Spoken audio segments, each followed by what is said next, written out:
सिद्धिभ्यः ॐ नमः सिद्धिभ्यः ॐ नमः सिद्धिभ्यः मङ्गलं भगवान् वीरो मङ्गलं गौतमोदरी मङ्गलं कुन्दकुन्दाब्जो जैनधर्मोऽस्तु मङ्गलम् सर्वमङ्गलमाङ्गल्यं सर्वकल्याणकारकं प्रधानं सर्वधर्माणां जैनं जयप्रशासनं पुरी महावीर भगवान की आचार्य गुरुवर श्री विद्यासागर जी महाराज की आचार्य श्री समय सागर जी महाराज की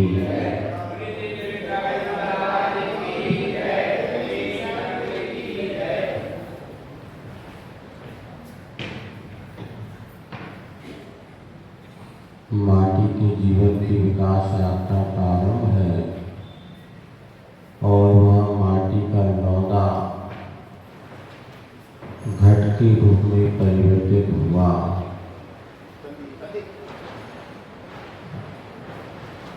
पेज नंबर 166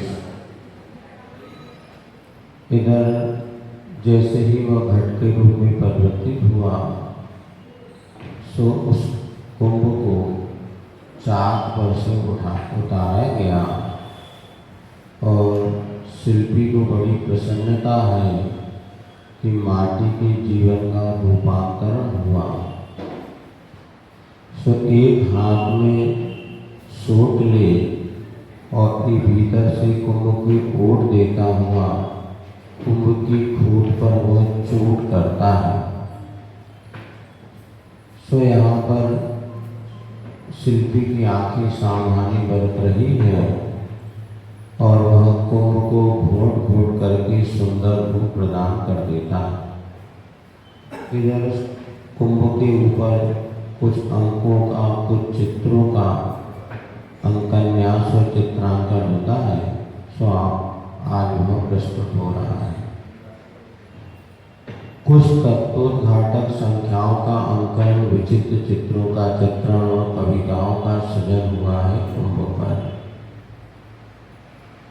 99 और 9 की संख्या जो कुंभ के कर्ण स्थान पर आवरण सी लगती है अंकित है अपने अपने परिचय दे रही है।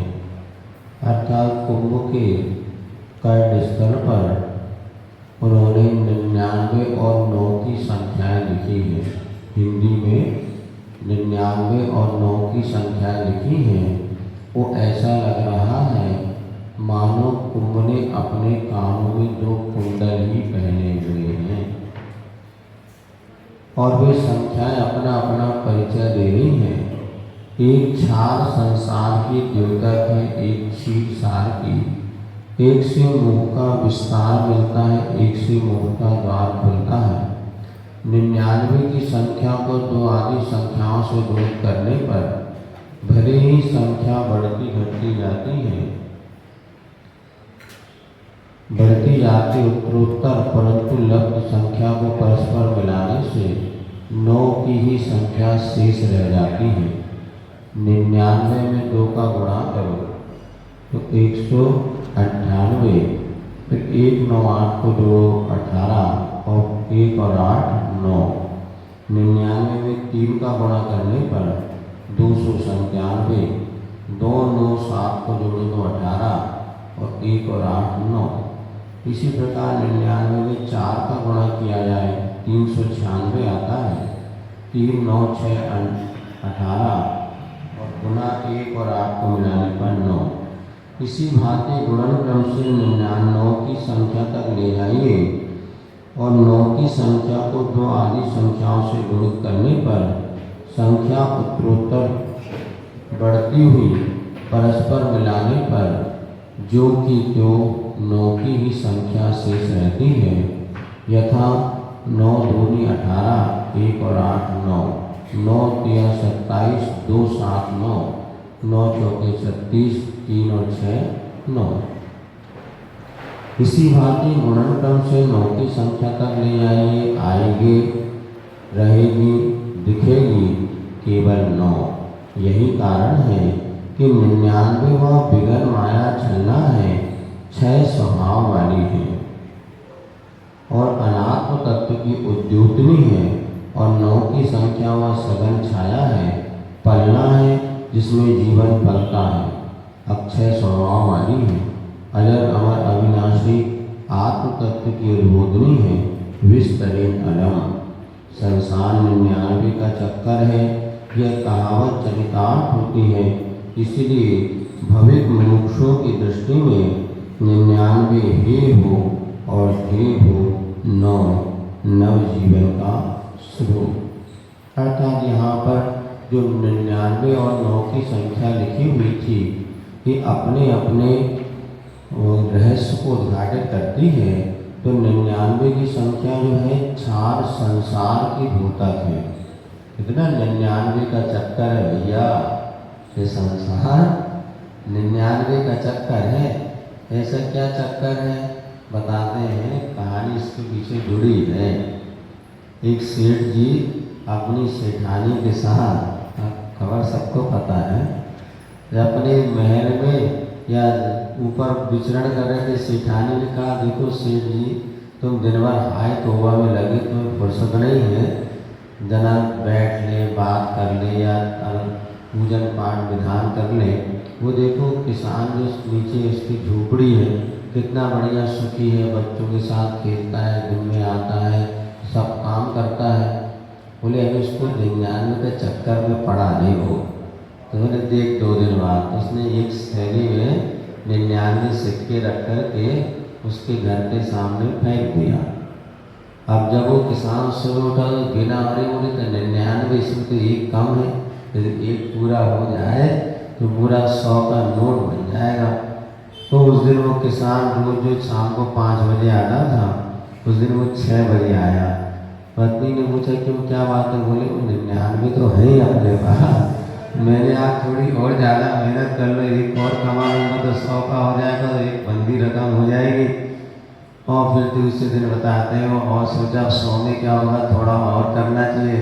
तो करते करते उसका सब छिड़ गया, वो भी 99 के चक्कर में।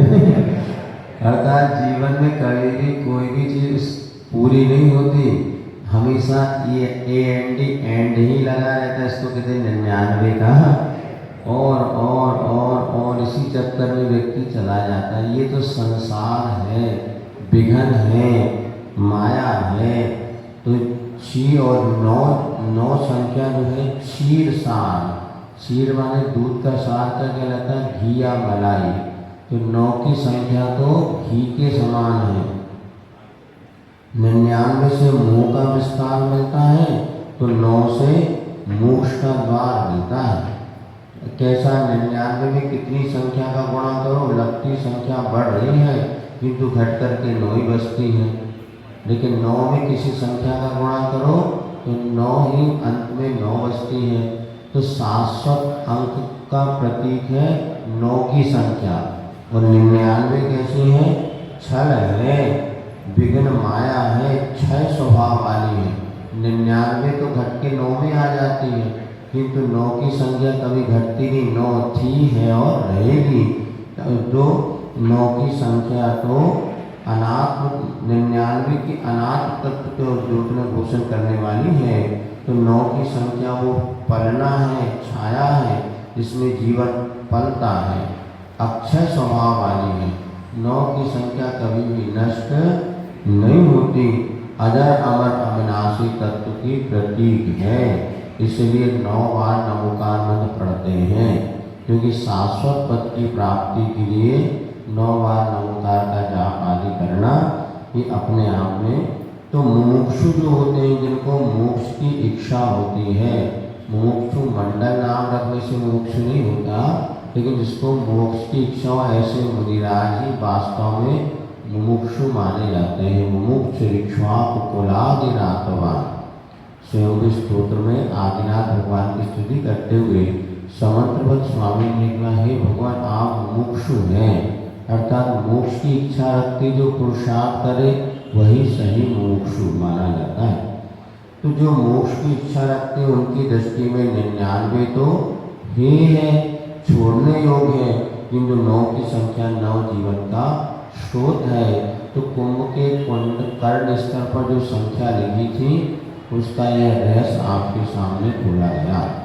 कुंभ के कंठ पर एक संख्या और अंकित है, वह 63, 6 और उसके आगे 3, जो पुराण पुरुषों की स्मृति दिलाती है हमें। इसकी यह विशेषता है कि 6 के मुख को 3 देख रहा है और 3 के मुख को सम्मुख दिख रहा है। 6 एक दूसरे के सुख दुख में परस्पर भाग लेना सज्जनता की पहचान है। औरों के सुख को देख चलना, औरों के दुख को दुख खिलना दुर्जनता का सही लक्षण है। जब आदर्श पुरुषों का विस्मरण होता है तब 63 का विलोम परिणमन होता है, यानी 36 का आगमन। 63 की संख्या हिंदी में लिखी हुई है तो 6 को 3 देख रहा है, 3 को 6 देख रहे हैं, दोनों परस्पर सहयोग और सज्जनता का प्रतीक है। तो लेकिन दुर्जनता क्या है? औरों को सुख देख करके जलना और दुख को देख करके खिलना। यदि कोई सुखी है तो उसको देख करके अपने मन में प्रसन्नता आ जाए, बहुत बड़ी बात है। हाँ, व्यक्ति दूसरों को सुखी भी नहीं दे सकता, देख नहीं सकता। क्यों? अरे वो इतनी सुखी क्यों है? और ये दुर्जनता की पहचान है। औरों के दुख को देख को खिलना, यदि कोई दुखी है उसको देख के मन में प्रसन्नता हो रही, समझिए दुर्जनता है। और उसको सुखी देख के हाँ चलो भैया कैसा उसका युग है, तो यदि इसको सुख को देख करके यदि जलते हैं, दुख को देख के खिलते हुए दुर्जनता है। तो दुर्जनता का सही लक्षण तो यही है। जब आदर्श पुरुषों का विस्मरण हो जाता है तो 63 का परिणमन उल्टा होता है, 36 का आंकड़ा। 3 और 6 दोनों की दिशा एक दूसरे के विपरीत है। विचारों की विकृति ही आचारों की प्रगति को उल्टी करवट दिलाती है। कला संघर्ष छिड़ जाता है परस्पर। जब विचार बदले तो आचार बदल गया, आचरण बदल गया, आचरण बदल गया तो फिर क्या बचा? फिर 36 का आंकड़ा अर्थात विचारों की विपरीतता से आचारों की उल्टी करवट हो गई। फिर क्या बताना? 36 के आगे एक और 3 की संख्या जुड़ जाती है। कुल मिलाकर 363 मतों का उद्भव होता है। फिर परस्पर एक दूसरे के खून के प्यासे होते हैं, जिनका दर्शन सुलभ है आज इस धरती पर। आदिनाथ के भगवान के समय 363 मतों की उत्पत्ति हुई। 36 के आगे एक 3 और लग गया, तो ये आपस में एक दूसरे से संघर्ष करने वाले हैं। अर्थात किसी एक पक्ष का हटाग्रह करते हुए ये मत चलते हैं तो ये 363 मत हो जाते हैं। जीव कांड में इनकी संख्या दी 80, 83 अलग अलग, लेकिन उनका दर्शन वैसे तो नहीं होता, वो मतांतर अलग अलग हैं। फिर भी आज भिन्नता के साथ बहुत सारे दर्शन देखे जा रहे हैं जो एक दूसरे के खून के प्यासे हैं। बड़े बड़े देश जो युद्ध कर रहे हैं ना, इनमें कहीं ना कहीं उनके एक प्रकार से धार्मिक हटाग्रह ये भी उनके सामने है, जिससे वो युद्ध का कारण बन रहा है। कुंभ पर हुआ सिंह और श्वान का चित्रण भी, अब देखो पेंटिंग भी बनी उसमें। एक साइड सिंह माने शेर या सिंह अलग होता है, शेर अलग होता है वैसे, और श्वान यानी कुत्ता। सिंह और क्वान कुत्ते का चित्र बना है, बिना बोले ही संदेश दे रहा है। दोनों की चर्या जीवनचर्या चाल परस्पर विपरीत है। इसकी सिंह और कुत्ते की दोनों की जीवनचर्या विपरीत है। कैसी है तो बताते हैं।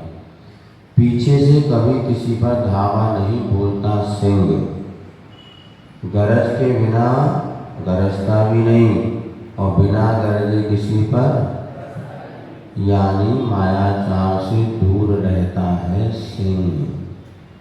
परंतु श्वान सदा पीछे पीछे से जा काटता है, बिना प्रयोजन जब कभी भी भोगता भी है और जीवन सामग्री हेतु दीनता की उपासना कभी नहीं करता सिंह, जबकि स्वामी के पीछे पीछे पूछ लाता श्वान फिरता है एक रोटी के लिए। सिंह के गले में पट्टा बन नहीं सकता, किसी कारण उस बंधन को प्राप्त हुआ सिंह पिंजड़े में ही बिना पट्टा ही घूमता रहता है। उस समय उसकी पूंछ ऊपर उठी तनी रहती है। अपनी स्वतंत्रता स्वाभिमान को कभी किसी भांति आँच नहीं आने देता हुआ, और श्वान स्वतंत्रता का मूल नहीं समझता। पराधीन दीनता व श्वान को चुपती नहीं कभी। श्वान के गले में जंजीर भी आवरण का रूप धारण करती है। एक और विशेष बात है कि श्वान को पत्थर मारने से पत्थर को ही पकड़कर काटता है, मारक को नहीं। परंतु सिंह विवेक से काम लेता है, सही कारण की ओर उसकी दृष्टि जाती है। सिंह की मारक के ऊपर मार करता है। श्वान सभ्यता संस्कृति की इसलिए निंदा होती है कि अपनी जाति को देखकर धरती खोदता गुर्राता है। सिंह अपनी जाति में मिलकर जीता है। राजा की वृत्ति ऐसी ही होती है और होनी भी चाहिए। कोई कोई श्वान पागल भी हुआ करते हैं, और जब जिसे काटते हैं वे वह भी पागल सम हो श्वान सम भोगता हुआ नियम से कुछ दिन में मरण को प्राप्त हो जाता है। परंतु कभी यह नहीं सुना कि सिंह पागल हुआ हो। श्वान जाति का एक और अति निंद कर्म है, जब क्षुधा से पीड़ित हो खाद्य नहीं मिलने से मल पर ही मुंह मारता है अपना, गंदगी खाने लगता है, और जब मल भी नहीं मिलता तो अपनी संतान को ही खा जाता है।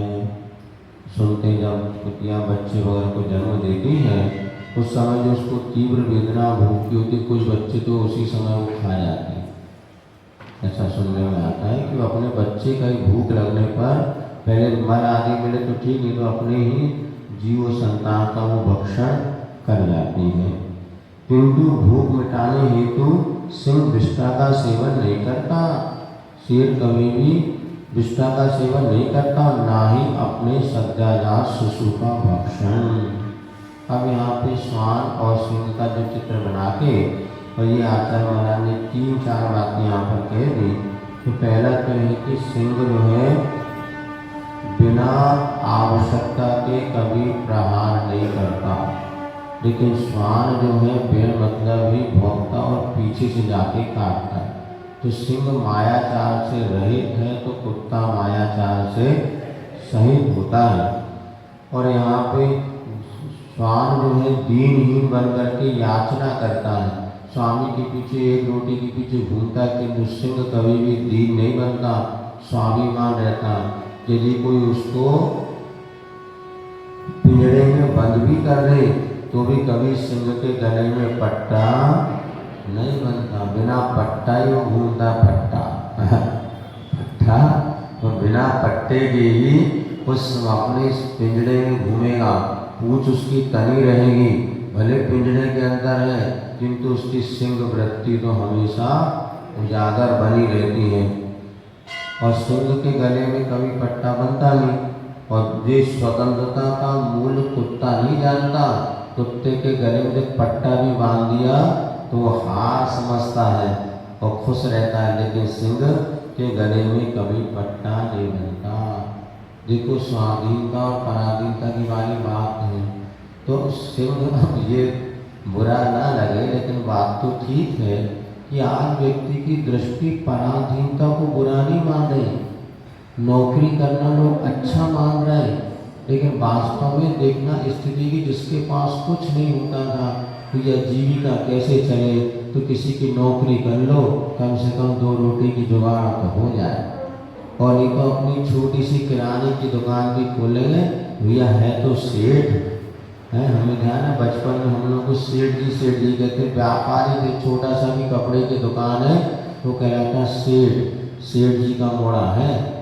पहले घरों में जिससे चलना, अब नौकरी को इतना दे दिया कि हर व्यक्ति पहले यही सोचता है कि नौकर बन जाऊं। और नौकरी ना मिले तो फिर भैया कुछ जुगाड़ करो, दुकान खोल लो। लेकिन होना ये चाहिए उत्तम व्यापार, नहीं उत्तम खेती, मध्यम व्यापार, जगन नौकरी, भीख निदान। तो सबसे पहले तो हमें कई लोग बताते हैं कि जब बड़े बुजुर्ग जब उस समय कि जब घर में आते तो भैया तो मास्टर बन जाओ, नौकरी कर लो, ये कर लो। तो पिताजी ये हमारा मोड़ा किसी की नौकरी करेगा क्या? स्वयं आचार्य से श्री के जो बड़े भाई महावीर जी अष्टगे, वो एक बार बता रहे थे कि उन्होंने MSc या BSc की मैथ्स वगैरह से कन्नड़ में बहुत अच्छी पढ़ाई की। अब उनका ही भाव था मैं किसी की नौकरी करूं। उनकी नौकरी लगने तो पूरी तैयार, उनके मल्लप्पा जी ने कहा है हमारे खेत में 10 नौकर काम करें तो किसी की नौकरी, चुप पढ़ने जा पढ़ने, कोई पढ़ने का नहीं होता कि नौकरी करे, कुछ नौकरी करना, खेती संभालो। और BSc करने के बाद उस जमाने में BSc की और वो खेती करते रहे। वो जो अपनी खेती, आज भी उनके बेटे बच्चे भी खेती कर रहे हैं और बढ़िया खेती। तो खेती को तो सबसे उत्कृष्ट मान, कम पाप में धनोपार्जन होता है। और दूसरा व्यापार को मध्यम इसलिए माना, इसमें राग द्वेष की प्रवृत्ति खेती की अपेक्षा ज़्यादा होती है। फिर भी व्यापारी एक प्रकार से इंडिपेंडेंट होता है, स्वतंत्र है। जब चाहे शटर लगा दो, जब चाहे दुकान में। अब ये बात है कि तुम्हारे किराना वालों को समझाओ बड़ा मुश्किल है।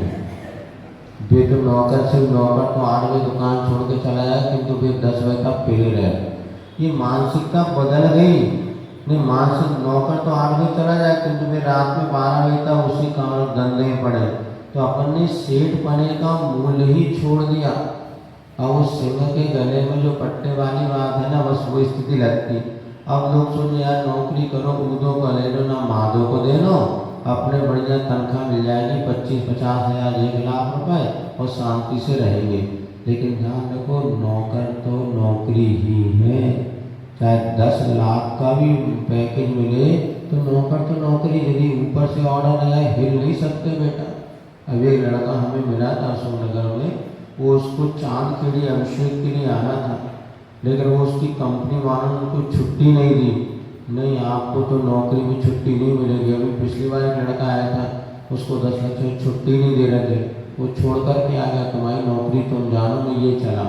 और यहाँ घर आके उसने ऑनलाइन थोड़ा वो बुक करना होता, वो अटेंड किया। 50-60 हज़ार रुपये घर बैठे मिलते हैं। सुबह पूजन पाठ करता है, स्वाध्याय करता है, अपना पूरा धर्म ध्यान में है। उसने कहा जो नौकरी में करने के बाद पता चलता है कि नौकरी कितनी हमारे लिए पराधीनता को देने वाली। को नरका पर वस्ता, नरक क्या है? नीतिकार कहते हैं पराधीनता ही आपका नरक है। लेकिन आज उसको इतना फैशन मान लिया, हर लड़के को नौकरी करना, हर लड़की को नौकरी करना। सरकार भी बेचारे सोच रहे कहाँ तक नौकरी दे, क्योंकि स्किल डेवलपमेंट अपना व्यापार को ये बार बार ब्रेक दे रहे। क्योंकि दूसरी समस्या कि हर मताई को अपनी मोड़ी उन्हीं को दे रहे जो नौकरी वाला हो। नहीं बिना नौकरी की छोकरी नहीं कारण, लेकिन बेटा इसका नहीं कारण है कि अपन ने तो गड़बड़ किया ना। अपन अपनी बेटी कहाँ दे रहे हैं सोचो। गारंटी है हम तुम्हारे बेटा की ब्याह होगा, लेकिन अपनी बेटी को तो हम उनको तो आप ही अपनी बेटी को नहीं दे रहा है। अब हर व्यापारी अपनी लड़की को पढ़ा लिखा कर इंजीनियर ये बना रहा है, अब वो नौकरी कर रही है तो मोड़ी उसको नौकरी वाला लड़का चाहिए। और दोनों की क्या स्थिति हमें पता है। कई बार हमारे पास आके रोते हैं महाराज कि आपको आशीर्वाद दो नौकरी छूट जाए। नौकरी कर ली लेकिन घर गृहस्थी का सुखी दोनों 8 बजे जा रहे हैं, 9 बजे आ रहे हैं। और फिर नौकरी करने वाले की अपनी एक दुनिया अलग हो जाती है, उनके फ्रेंड अलग, इनके फ्रेंड अलग, उनके जहाँ रह रहे हैं। थोड़ा सा मन में अस्थिरता रही तो सील को नष्ट होने में वक्त नहीं लगता। और क्या करें, सबसे धारणा बदल गई ना। अब आप लोगों को बिल्कुल ऐसा कैसे लगता है भैया नौकरी, और नौकरी होने के बाद सबसे पहली बात तो माँ बाप को ले जाएगी छोरी नौकरी करने। इस लड़के से ब्याह करने तुमने माँ से पूछा कि आखिर तुम तो व्यापारी से शादी हुई, तुम मोड़ी गिरी, लड़का क्यों नौकरी वाला ढूंढ रही? तो कहती महाराज मैं शनिवार रविवार घुमाने ले जाता। और जी बोली एक दिन घुमाने नहीं ले जा रहे, कम से कम रविवार को घुमाने ले जाता। और दूसरी बात है जब नौकरी करेगा तो माँ बाप से दूर रहेगा तो स्वतंत्र रहेगी मोड़ी, स्कूटी चला सकती है, घूम सकती है, बिना जैसे जितना घूमना घूम सकते तो पल्लो डालना पड़े। नहीं, माताएं भी नहीं चाहती कि हमारी बच्चियां संस्कार करें, फिर उनको छुट्टा घूमना चाहिए, उनको गाड़ी मिलना चाहिए, वो पति को जैसा जाओ ऊपर अप एंड डाउन कर दो। नौकरी वाला बिल्कुल बुरो ना हमारी, लेकिन जैसी पत्नी कहेगी वैसे ही करेगा वो छोरा।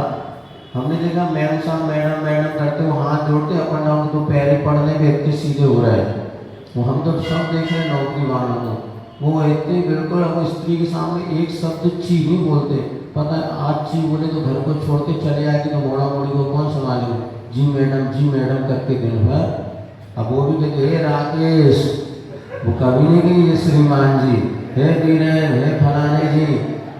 आदमी पुरानी वालों नई पीढ़ी में आप देखना वो बहुएं जो पढ़ी लिखी में तो वो पति का नाम लेके ऐसे होते, किसी अपने नौकर को भी इतना जी लगा के बोलते हैं। हमने तो देखा पप्पू जी, राजेश जी, लेकिन पति का नाम ऐसे चल जाती है राकेश, हमने का नौकर है तो मतलब जब पत्नी पत्नी को ऐसे कहेगी तो बेटे बाप क्या बाप का सम्मान करे। इसलिए बच्चों का देखना पिता के प्रति सम्मान नहीं है, पिता को तो ऐसे समझे कुछ है नहीं, जो कुछ है मताई है।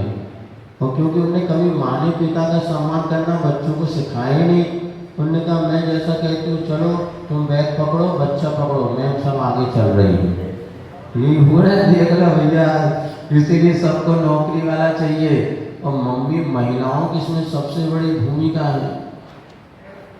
बेबी अब धीरे धीरे बदल, उनको भी नहीं लगता कि हमारा पति हमसे थोड़ा सीनियर हो, तो दो में कोई एक बड़ा हो चलेगा। उसके साथ ही 10 साल उसका पति उससे छोटा है ना। कोई एक्ट्रेस की शादी हुई ना, 10-12 साल उसका पति छोटा है, उसमें ब्याह कर लिया। वो लड्डू जैसा बच्चा जैसा उसके पीछे पीछे घूम रहा, तो उसको शर्म नहीं आ रही कि मोर पति है। मतलब पहले लगता था पति तो मेरा थोड़ा डरदार बलदार होना चाहिए, वो हमारे आगे रहे तो पत्नी का बहुमान होता था। अब के जितना लड्डू मिले उतना अच्छा, कम से कम पीछे पीछे चलेगा बैग लेकर के। जी परंपरा बहुत सारी इसलिए लोगों को ये होता है। लेकिन सुनो, नौकरी तो नौकरी है। सोने के पिंजरे में बंद रह करके सोने के बिस्किट खाने से अच्छा है स्वतंत्र रह करके अपने आम और जाम तोड़ करके पेड़ पे खा लो। वो आनंद काजू किशमिश बादाम खाओ, लेकिन पिंजरे में बंद होके। उसकी अपेक्षा आतिश से बार बार कहते थे नौकरी नहीं करना। कई लोगों को आतिश ने कहा नौकरी ने अपना व्यापार करो, अपनी खेती करो, बिजनेस करो, क्योंकि नौकरी को पराधीनता माना है, नरक माना है। तो नौकरी वाला कभी भी हमने देखा दान पुण्य नहीं कर पाता। अच्छी हमारे पास कलेक्टर एसपी जिनके पास महीनों के वो लाखों रुपए कमा रहे हैं, उसके ऊपर से इनकम खूब है, किंतु एक दान के लिए हमने कहा इतने लगे थे हमें, और दान के लिए मुश्किल से 11,000 भी जी से नहीं छूटते। क्योंकि जिंदगी भर नौकरी किया ना, तो नौकरी वालों ये लगता है अगली तारीख देखो भैया, और जी से कभी दान दे। व्यापारी 5 कमाता है तो 2 देने की क्षमता रखता है, क्योंकि नौकरी वाले की मानसिकता ही ऐसी बन जाती है। और सब समझ रहे जितने नौकरी वाले बैठे भले बात सुन भी रहे हो, यही मानसिकता वो 5,000 निकालने में जी से आएगा उसको है। हाँ 30 जगह मेहनत कर रहा हूँ, तो व्यापारी मेहनत करता है ऐसा नहीं। हाँ व्यापारी को रोज आता है, इसलिए चलिए इसलिए यहाँ जो कहा है कि ये भी लगता है कि हमारे यहाँ प्रायः परंपरा वैश्य माने जाते हैं, जैनी व्यापार करते थे। किंतु किन्हीं परिस्थिति में यदि नौकरी को हमने आगे आया भी है तो उसको परिस्थिति समझना चाहिए। वास्तविकता यदि हमारे व्यापार है तो व्यापार में ही हमें जुटना चाहिए। अब जो सबसे बड़ी समस्या आपने बता दी, इसलिए कई लोग नौकरी कर लेते हैं, ब्याह हो जाता फिर छोड़ देते हैं बढ़िया। अब बेटा अपने घर में अपन 50,000 कमा रहे, उसे कहा 20,000 की नौकरी करो, लेकिन वो जो है ना उसकी पत्नी फिर वो भी छोड़ के भाग जाती है, मैंने मैं दूसरा कर लूँगी, कौन आजकल टेंशन है। एक समय था जब लड़कियां दूसरे विवाह में थोड़ा डरती थी, अपने का बेटा नहीं है तो मुझे चले घर, और हमें तो और दूसरे बहुत सारे मिल जाएंगे, वो भी नौकरी करते। ये आपका हो रहा है 3-3, 6-6 महीने में दोनों ईमेल से शादी हुई, बताते ईमेल के उसमें पसंद हो गई और शादी हुई। 3-4 महीने में वो दोनों कमाते थे। अब उनकी जो अपेक्षाओं की पूर्ण नहीं हुई और छोड़कर कितने लोग हमारे पास आ रहे हैं कि महाराज ब्याह तो किया था, लड़की नौकरी करती थी और दोनों ने नौकरी कर ली, पसंद कर ली, 6 महीने रह नहीं पाए और तलाक हो गया। उसने फिर दूसरी कर ली, इनने भी दूसरी कर ली और ये दूसरी साथ ये भी परंपरा बहुत चलने लगी। परिस्थिति अलग बात थी, लेकिन अब ये सारी की सारी स्थितियाँ इतनी सामान्य हो गई कि बहुत मुश्किल लगता है। एक और बात है, श्वान को पत्थर मारोगे ना कुत्ते को तो पत्थर को पकड़ेगा, और शेर को मारोगे तो शेर पत्थर मारने वाले को पकड़ेगा। सम्यक दृष्टि होता है जो कर्म को मतलब निमित्त पे नहीं टूटता, उपादान पे उसकी दृष्टि होती है कि आखिर मैंने कौन सा कर्म किया। इसमें बताते हैं, इसी में शायद आगे आएगा, जब सीता जी का अपहरण हुआ तो सीता ने यही सोचा था रावण की कोई गलती नहीं, काश मैं इतनी सुंदर नहीं होती तो रावण के मन में मेरे प्रति बुरे विचार क्यों आते, अथवा मैंने कोई ऐसा कर्म किया होगा जिसका फल आज मुझे भुगतना पड़ रहा है। तो सम्यक दृष्टि जो होता है वो हमेशा मूल पर प्रहार करता है, कर्म सिद्धांत को पकड़ता है, और मिथ्या दृष्टि होता है वो बार बार निमित्त की, जैसे पत्थर को पकड़ना ना, ऐसे वो पत्थर को ही पकड़ता है। पत्थर तुम्हें नहीं मार रहा, मारने वाला तो कोई और है। तो सामने वाला ये तुम्हारे लिए कोई विपरीत बन रहा है तो सम्यक दृष्टि सोचता है ये मेरा किया हुआ कर्म है, मूल को पकड़ो, आखिर ऐसी घटना क्यों घटी, इनको तो उन्होंने कुछ नहीं कहा, मुझे क्यों कहा, तो कहीं ना कहीं मेरे तीव्र अशुभ कर्म का उदय है।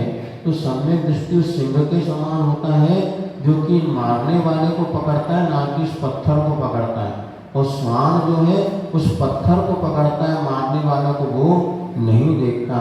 और दूसरी बात यह है कि श्वान जो है अपनी जाति को देख के गुर्राता है, एक मिल जाए दूसरी गली का फिर देखो, और भानपुर के हो तो फिर तो क्या कहना, वो तो पूरा छोड़ के याद है। कल अपने तो एक कोई बेचारा गली से कहीं आ गया, ऐसे सबने उसकी फजीती करी, बेचारा भाग के जब निकल ले गया मोहल्ले के बाहर तब तक उन्होंने छोड़ा नहीं।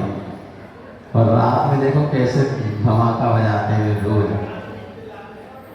2-2:30 बज जाकर ऐसे एक सुर में बिल्कुल वो चिल्लाएंगे।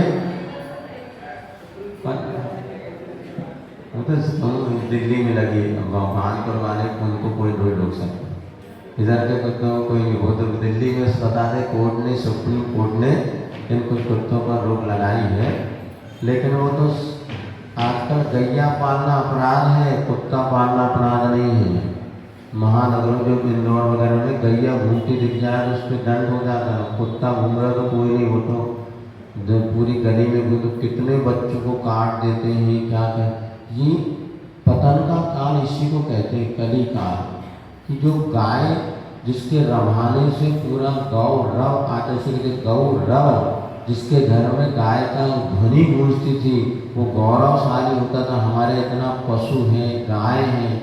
अब गाय को लेकर के भी तो कुत्ता कितना अच्छा है, 1 लाख वाला कुत्ता है, भूरा कुत्ता है कि कौन सा कुत्ता है, और वो कुत्ते को आज लोग शौक और शान का कारण मान रहे हैं। गाय नहीं खरीद रहे, कुत्ता खरीद रहे, 1 लाख, उसके लिए बिस्किट अलग, नहाने वाले अलग, गाड़ी अलग, और सब कुछ व्यवस्था है। ये है पतन का काल। वो अपनी जाति को देख के घुर्राता है, सिंह कभी अपनी जाति को नहीं, उसमें मिल करके रहता है। जिसको अपने साधर्मियों को देख के मन में ईर्ष्या का भाव हो रहा है, क्रोध, समझना वो उसी से संबंधित पूर्व जन्म का कोई मित्र होगा। और इधर सिंह सबसे मिल करके रहता है, अपनी जाति वालों को मिल करके रहता है, और समूह में भी सिंह रहते हैं। और नियम है कि सुनते हैं कुत्ता पागल होते हैं, जिसको काटते हैं वो भी पागल होकर मर जाता है, भौंकने लगता है, किंतु कभी नहीं सुना सिंह कोई पागल हुआ हो, या जिसको सिंह काटे वो सिंह जैसा हो जाए। और एक बात है, श्वान जब भूखा होता है तो अब बिस्ता भी खा लेता है, तुमने आंखों से देखा कुत्तों को। अब तो गाय को भी देखना, गाय भी कई जगह मल खाने लगी, क्या करें, भूख जब लगती है, भूख न देखे झूठी पात, अब ये जब पशु वगैरह को पहले किसान पालता था, लोग उसके लिए रोटी देते थे। हाँ, ये भी था, पहली रोटी गैया की, हर व्यक्ति अपने गाय को रोटी, गाय सुबह आकर के घर के सामने खड़ी हो जाती थी, उसको पता है आज यहाँ अपने को रोटी, तो बिल्कुल जब तक रोटी दे दो अपने आप वो चली जाती थी। अब ये परंपराएं बदल गई, अपने बस्तियों में आते नहीं और वो उनके लिए भूख लगती है तो मल वगैरह जहाँ खाते कुछ नहीं मिलता है तो वो कहने अपने बच्चे को ही वो कुत्ता खा जाता है। किंतु सिंह कभी ऐसा नहीं करता, भूखा रह सकता है किंतु वह कभी विष्ठा आदि का सेवन नहीं करता। तो सिंह और श्वान जो चित्र बने थे ये हमें अपनी अपनी प्रवृत्तियों का परिचय दे रहे हैं। अब हमें कौन सी प्रवृत्ति अपनाना है, सिंह की या श्वान की, जो स्वयं हमारे ऊपर आधारित है। वहीं कुंभ पर कछुआ और खरगोश का चित्र साधक को साधना की विधि बता सचेत कर रहा है। कछुआ धीमी अपनी चाल चलता समय के भीतर लक्ष्य तक जा चुका है और खरगोश धावमान होकर भी बहुत पीछे हो रह चुका है। कारण विदित है, एक की गति अविरल थी, एक ने पथ में निद्रा ली थी। प्रमाद पति का परम शत्रु है। कछुआ खरगोश दोनों बने, दोनों निकले। इधर कछुआ तीव्र दौड़ने वाला था, खरगोश किंतु वो सो गया इतनी जल्दी, क्या कहानी सबने पहली दूसरी कक्षा में पढ़ी है। और उस खरगोश सो गया और कछुआ धीरे धीरे धीरे चलता है किंतु मंजिल तक वहाँ पहुँच गया, उसको अवार्ड मिल गया, वो जीत गया। क्यों? निद्रा प्रमाद प्रतीक का परम शत्रु है। अभी तो 5:30 बजे हैं और तक आधे घंटे सो लो, फिर पता चला कि उठे तो 7:30 बज गए और क्या तो अभिषेक सब छूट गया। कई लोग सोच रहे सुबह में बैठना सोए कैसे उठेंगे 5:30-6 बजे। अरे कैसे उठेंगे? 1-2 दिन में अपने शरीर की जैविक घड़ी है, 1-2 दिन में आप ऐसे रम जाएंगे कि आपको पता ही नहीं चलेगा, पूरी दिनचर्या सेटअप हो जाती है। जो अभी तो फिर भी यहाँ जो नियमित शिविरार्थी होते हैं उनको तो 4 बजे उठना, अपनी क्रियाएं करना, 5:30 को ध्यान, और बहुत एक दिन तकलीफ होती है, दूसरे दिन जो इतना सेटअप हो जाता कि पता भी नहीं चलता कि कब हमारे लिए कौन से कोई समय तो अपने शरीर में जैविक घड़ी है, उसको सेटअप होने में 2-3 दिन लगता है। जैसे जो चाय वगैरह छोड़ते हैं 2-3 दिन तकलीफ होती है, फिर उनको पास ठीक हो जाता है। आप कोई भी आपकी शारीरिक क्रिया हो, चाहे भोजन की हो चाहे निद्रा की हो, अब जैसे आपको कभी भूख लगेगी तो शाम को ही भूख लगेगी, लेकिन महाराज को शाम को भूख नहीं लगे, घड़ी सेट हो गई कि सुबह 10 बजे अलार्म बजता है उस समय उठा, वो भी यदि टल गया तो 12-1 बजे के बाद भूख भी नहीं लगती। इसलिए हम किसी को उपवास कराते हैं कि भैया 4 बजे तक कर ले, 4 बजे तक जिसने सहन कर लिया फिर शाम को फिर संगति का असर होता है। लोग कहते हैं खा तो लो, रात में भूख लगी तो क्या करोगे इसलिए खा लो, लेकिन वास्तव में यदि थोड़ा सा शरीर सदा हुआ होता है जिसके पास एनर्जी है तो उसको पता नहीं चलता। तो यहाँ पे ऐसे भी वो थोड़े से परिवर्तन में समय पे अपन कई बार उठेंगे और थोड़ी देर सो के कहो 1-1 घंटा निकल जाए, फिर नींद भी अच्छी नहीं आती, कच्ची नींद आएगी, यहाँ आगे सपने आएंगे, कहीं ये होगा, आलस और बढ़ जाएगा। इस समय पे आप उठो फटाफट सब काम करने लग जाओ तो निद्रा भाग जाती है। निद्रा और भूख जितनी बढ़ाओगे उतनी बढ़ेगी और जितना कंट्रोल में रखोगे उतनी कंट्रोल में रहती है। 10 रोटी खाने वाले के पास बहुत ताकत होगी, ऐसा नहीं, 2 रोटी खा के भी व्यक्ति एनर्जिस्ट हो सकता, बढ़िया ताकतवर बना है। भूख को जितनी आप बढ़ाओगे उतनी भूख बढ़ेगी और दिन भर खाने के बाद भी शांति नहीं मिलेगी। और कंट्रोल करो संयम से, भैया हम दिन में खाएंगे, रात में नहीं खाएंगे, समय पे खाएंगे, तो पूरा का पूरा शरीर उसी के अनुसार सेट हो सकता है। इसीलिए अब यहाँ पर जो आपके 10 लक्षण में जो चर्चा चल रही है, मुख्य रूप से भानपुर के ही निवासियों की अपेक्षा से ये व्यवस्था बनाई है कि आपको 10-10:15 बजे सुबह 5:30 या 6 बजे भी आप आ सको, तो ध्यान नहीं कराएंगे ज़्यादा आपको दिक्कत हो तो, क्योंकि करना आपके लिए जितना नहीं करेंगे तो हमें फायदा है। तुम तो 6:30 पे आओ, सीधे अभिषेक पूजन करो, ध्यान का छोड़ो, वो तो महाराज तो कर ही रहे, उनका भला होगा। तो 6:30 बजे बाकी होने की 5:30 या 5:45 तक आप आ जाओ। तो आधे घंटा आपको प्रार्थना मेडिटेशन वगैरह कुछ विधि मेडिटेशन करते चाह ध्यान का कुछ आनंद कैसे है ये आपको बता सकते हैं। नहीं है 6:30 से 8:30 तक भगवान का पूजन अभिषेक करते हैं आप लोग और करेंगे एक यूनिफॉर्म में एक साथ करेंगे यहाँ पर बैठ के और आनंद आएगा। कोई भैया जी वगैरह आपके भाग्य से आ गए तो और आनंद के साथ वो करा देंगे। उसके बाद 1 घंटा आपको तत्वार्थ का प्रवचन वाचन और 1 घंटा पर प्रवचन होना। 10:15 तक आप किसी हाल में छूट जाएंगे। फिर घर जाओ अपने बनाओ खाओ या जिसको हमेशा रुकना है तो यहाँ पर भी व्यवस्था हो जाएगी। उनकी भोजन की व्यवस्था यहाँ पर भी रहेगी लेकिन महिलाएं तो अपने घर में बनाएंगी खाएंगी। लेकिन जो पुरुष 24 घंटे अगर यहाँ रहने का मन बनाते हैं तो उनकी व्यवस्था ही बना दी जाएगी। और उसके बाद अपना 2:15-2:30 बजे तक आ जाओ तो 2:30 से 3:30-4 तक एक कक्षा पढ़ा देंगे। उसके बाद प्रतिक्रमण और भक्ति करने के बाद शाम को 7:30-8 बजे तक अपने घर चले आओ। तो ये एक सुविधाजनक व्यवस्था बनाई, पहली बार ऐसी व्यवस्था बनाई। अन्यथा जो स्थायी रहते लेकिन यहाँ पर ऐसा लगा कि पहली बार कुछ वर्षा योग में ऐसा हो रहा है तो क्यों ना यहाँ के लोग धर्म लाभ लें और सासें और ससुर अपने बहू और बेटों को प्रेरित करें। यदि वो क्या देखो आप तो 4 महीने में अभी जो शुरू से 2 महीने में लाभ जो लोग ले ही रहे हैं वो भी 10 दिन लेंगे कि जो विशेष परिस्थिति में नहीं आ पाते हैं तो आप लोग उनके बच्चों को संभाल लो। उनके पास स्कूल भेजना है, अरे स्कूल में और कोई भेज सकता है, कोई थोड़ा ना अपनी जिम्मेवारी। कई परिस्थिति बनती तो अपन एडजस्ट करते नहीं करते।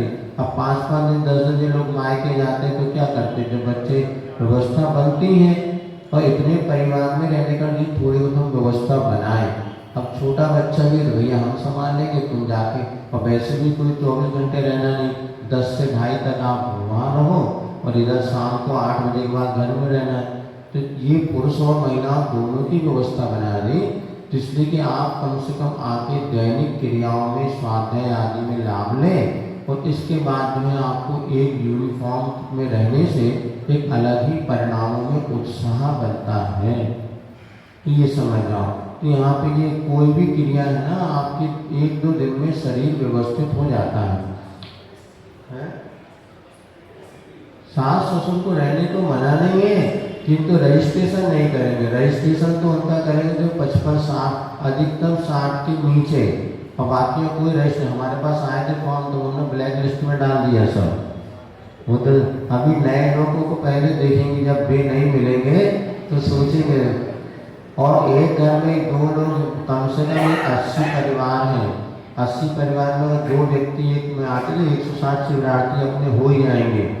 और सब घर में हमें पता 2-2 लोग तो है ही। और चूंकि आपको रात में घर जाने की छूट है तो भोजन की घर करने की छूट है। यदि घर में व्यवस्था ना हो तो यहाँ व्यवस्था, शाम को यहीं पर व्यवस्था। इतनी सुविधा देने के बाद भी अगर आप लोग धर्म लाभ नहीं ले रहे समझ लेना फिर वो किस्मत ही फूटी है। भाग्य में फूट जिनकी किस्मत ही फूटी वो क्या करोगे। सब कुछ व्यवस्था दे रहा है, बढ़िया वस्त्र है, सारी चीज़ है, उसके बाद भी जो धर्म ना उससे ज़्यादा अभागा फिर अब कोई दुनिया में फिर इनका भगवान भी दिखार सकता फिर कम जाना। हाँ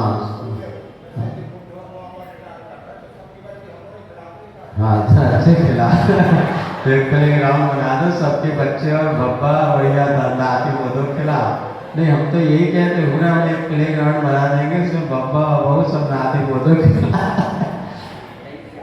नहीं ये भी बहुत बड़ा उपकार है। सुनो अपन तो ऐसे वैसे भी घरों में होता है जब माँ को खाना बनाना होता दादा दादी बच्चों खिलाते नहीं खिलाते। तो ये समझ जाओ इनके लिए धर्म ज्ञान में अगर अपन निमित्त बने तो उसका 6वां हिस्सा तुम्हें मिलेगा। अब ऐसे बोलोगे यहाँ की देखो साल जैसे महीने अभी भी जैसे क्लास में बैठे कुछ लोग हैं अभी 60% ऐसे बेटे बहू होंगे जो कि आए नहीं दिन अभी पूरे 2 महीने, उनको जरूर लाभ लेने का आप लोग मन बनाओ। घर में भी प्रेरित करो कि भैया चलो आपको इसमें लाभ देना है। इतनी तो बात है क्या देख मोबाइल की कई बात है घर में आप उसका सीमित कार्य के लिए मोबाइल का प्रयोग कर लो, लेकिन यहाँ पर आपको समय पर उपस्थित होना इतना करो। यहाँ तो कोई मोबाइल आदि लेकर के नहीं आना। ये सब बातें हैं। और सुनो, अब 2-3 दिन में 17-18 तारीख तक पूरे फॉर्म भर के फाइनल व्यवस्था बना दो, बता दो तो आगे व्यवस्था वैसी बनाई जाएगी। भर देंगे भर देंगे भर देंगे। और सुनो, हाँ 20 तारीख के बाद तो फिर 3000 रुपये लगेंगे दो कह रहे थे जिसका। चल ठीक है। कहने करते हैं कि यहाँ पर एक ने प्रमाद पति का परम शत्रु है। प्रमाद किसे कहते पता है? अच्छे कार्यों में अनादर, कुशलेषु अनादर प्रमाद। अच्छे कार्यों में उत्साह का नहीं होना, पाप कार्य में तो इतना उत्साह रहता है कि धर्म कार्य में उत्साह नहीं है, यही आपका प्रमाद है। ये दुख का कारण है। संसार के कार्यों में इतने उत्साह से अगर कहो तो स्वयं जाकर के वहाँ अटेंड करेंगे, किंतु धर्म का कार्य तो 10 बार कहने के बाद भी पूछते हैं, मन बनाते हैं, सोचते हैं अभी जल्दी क्या है कर लेंगे। ये आपको भविष्य में दुख का कारण बनता है। इसलिए मौका मिला है, आप लाभ लो। अब दर्शक को दर्शन होता है कुंभ के मुखमंडल पर। इसलिए आज सुबह तो पुरुष वर्ग की चर्चा मीटिंग हो गई। आज दोपहर को 2:30 बजे जितने भी बहुमंडल हैं उन सबकी यहाँ मीटिंग है। उसके बाद सबका नाश्ता भी है, किंतु कहाँ पर ये नहीं बताएंगे, घर में है कि आप मीटिंग के बाद नाश्ता है, किंतु कहाँ पर है वो अभी नहीं बताएंगे, तो बाद में बताएंगे। अपने हमारे घर में भी हो सकता है, हाँ भी हो सकता है, देखो क्या होता है। इसलिए बुलाया कि एक बार चर्चा तो करके देखिए समस्या क्या है। कोई समस्या हो, देखो जबरदस्ती तो किसी को है नहीं। ये धर्म ध्यान के लिए अपन करें, आत्म ध्यान के लिए तो है नहीं। यदि आपको धर्म ध्यान करने में थोड़ा अनुकूल बन जाए, और क्या आखिर में खरबूजों को देखिए, खरबूजा रंग बदलता है। यदि 2 तैयार तो 4 सहेलियाँ, 4 दोस्त अपने आप के। और वैसे भी ऐसे ही होता है शिविर वगैरह में, एक स्वयं व्यक्ति आगे आता है, वो 4 मित्रों को तैयार करता है। अपने यहाँ कोई आगे आए तो चलिए प्रदीप बैठे, जी नहीं आ रहे, तुम भरना पानो, हाँ तो 4 को इकट्ठा करो। ऐसे 4-4, 5-5 लोग हो तो हमें लगता है किसी की आवश्यकता नहीं। वहाँ भानपुर की समाज में 200 लोग धर्म लाभ ले सकते हैं, बस थोड़ा पुरुषार्थ करने की जरूरत है। देखिए अब दर्शक का बहुत लंबी व्याख्या चलने वाली, जो आपने ही और भी पढ़ दिया। अब दर्शक को दर्शन होता है कुंभ के मुखमंडल पर ही और भी, इन 2 अक्षरों का। ये दोनों अक्षर बीजाक्षर है, अपने अपने दर्शन का प्रतिनिधित्व करते हैं। ही बोलो एकांतवाद का समर्थक, तो भी बहुत पढ़ाया इन लोगों को पाठशाला में, समझ ले सब। हम भी सब कुछ हैं, हम ही सब कुछ हैं। यूँ कहता है ही सदा, तुम तो तुच्छ कुछ नहीं हो। और भी का कहना है हम भी हैं, तुम भी हो सब कुछ। ही देखता है हीन दृष्टि से परको, तो भी देखता है समीचीन दृष्टि से सबको। ही वस्तु की शक्लों को पकड़ता है, तो भी वस्तु के भीतरी भाग को छूता है। ही पश्चिमी सभ्यता है, तो भी है भारतीय संस्कृति भाग्य विधाता। ही और भी का कारण समझे। ही माने हटाग्रह, मैं ही सही हूँ और तुम सब गलत हो। अनेकांत कहता मैं भी सही हूँ और आप भी किसी अपेक्षा से सही है। क्योंकि वस्तु जो होती अनेकांतात्मक है। जैसे हमारे हाथ में पेंसिल है, किसी ने पूछा कैसी है, तो इन्होंने कहा हरी है, तो इन्होंने कहा लंबी है, तो कौन सही है? आपने हाइट की देखो तो लंबी दिखी, इन्होंने रंग की और कहा हरी से, तो अनेकांत कहता आप भी सही हैं और आप भी सही हैं। आपका अपना अपना वस्तु को देखने का दृष्टिकोण है। किंतु भी क्या कहता है, ही मैं ही सही हूँ, तुम सब गलत होगा। मैंने कह दिया हरी है माने हरी है, और लंबी लंबी सब कुछ नहीं है, वो तो हरी है तो हरी है। ये एकांत है, तो ही एकांत का प्रतीक है, संघर्ष का कारण है। भी अनेकांत का प्रतीक है, जीवन में हर्ष आनंद का कारण है। ही पश्चिमी सभ्यता है और भी भारतीय संस्कृति है। भाग विधाता रावण था ही का उपासक, राम के भीतर भी बैठा था। यही कारण है कि राम उपास्य हुए हैं रहेंगे आगे भी राम भगवान बने, क्योंकि वे भी के उपासक थे। भी के आसपास बढ़ती सी भीड़ लगती है अवश्य, किंतु भीड़ नहीं, भीड़ लोकतंत्र की भीड़ है। इस लोकतंत्र के ज़माने में अगर आपको मजबूत बने रहना है तो सबको लेकर के, सबका साथ सबको लेकर भी, तुम भी सही, अरे किसी अपेक्षा से आप स्वीकार करो तो गलत है नहीं। और लोकतंत्र की भीड़ ही भी है, भीड़ जैसी दिखती है किंतु यह भीड़ भी लोकतंत्र की रीढ़ है। लोक में लोकतंत्र की नीड़ माने घोंसला तब तक सुरक्षित रहेगा जब तक भी सांस लेता रहेगा। भी से स्वच्छंदता मदानता मिटती है, स्वतंत्रता के स्वप्न साकार होते हैं। सद्विचार सदाचार के भी में है, ही में नहीं। प्रभु से प्रार्थना है कि ही से हीन हो जगत है, अभी हो या कभी भी हो, भी से भेंट हो सभी की। अर्थात ही से सब दूर हो और भी सभी को भी स्वीकार हो। कर पर कर दो, कुंभ पर लिखित पंक्ति से ज्ञात होता है। अभी कविता और लिखी है, कर पर कर दो, इस पे ज्ञात होता है हमारे धबले भविष्य हेतु प्रभु की आज्ञा है। धबले माने स्वच्छ निर्मल हमारा भविष्य बने, इसलिए भगवान की आज्ञा है, आदेश है। क्या आदेश है? कहाँ बैठे हो तुम श्वास खोते, सही सही उद्यम करो, पाप पाखंड से परे हो, कर पर कर दो, बच जाओगे। अन्यथा मेल में अंध हो, जेल में बंद हो, बच जाओगे।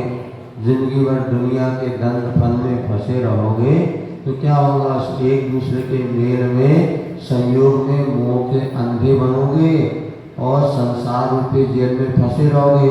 फिर क्या करो? यदि वास्तव में आप सुखी होना चाहते हो तो अपने सही सही उद्यम करो और कर पर कर दो। जैसे भगवान कैसे बैठे, अपने कर पर अपना कर रख के बैठ गए, हाथ पर हाथ रखे बैठ गए। ये सही उद्यम है जो संसार के दुखों से बचाने वाला। अथवा भगवान जैसे नहीं बन सकते तो कर, साधु के दोनों हाथ हो गए, ये कर, इस पर अपना कर दो।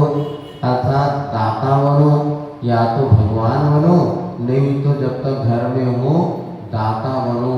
पात्र मिले तो उनकी अंजलि पर अपने दोनों हाथ कर दो, अर्थात दाता बन करके, सावक बन करके अपना पद प्रशस्त करो।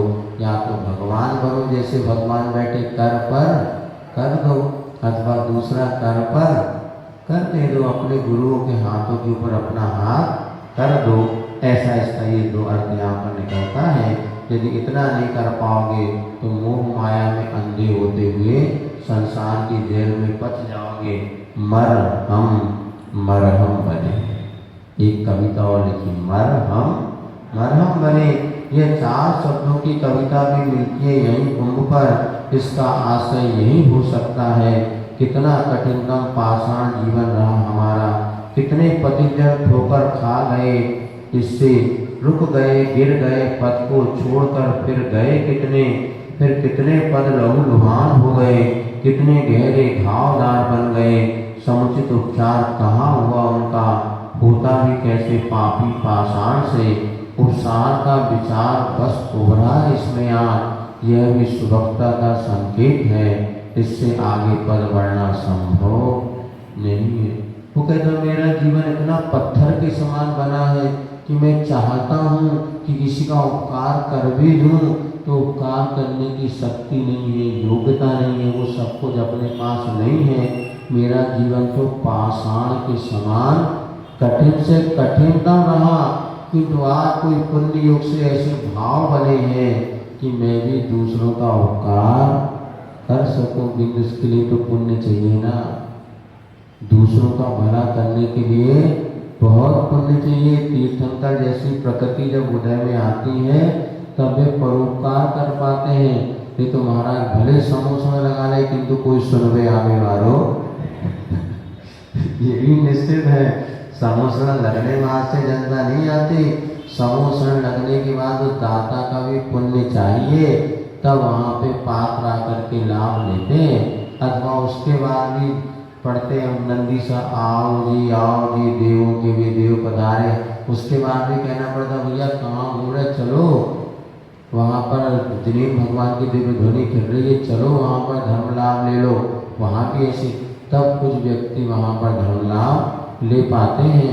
तो आज मन में भाव बस उठा है कि हे भगवान मैं भी किसी के लिए सहयोगी बनूं, मैं भी किसी पर दया कर सकूं, मैं भी किसी पर उपकार कर सकूं, लेकिन भावना बस है, उपचार का भाव हुआ है, लेकिन उपचार का विचार व्यवहार ये भी सुगमता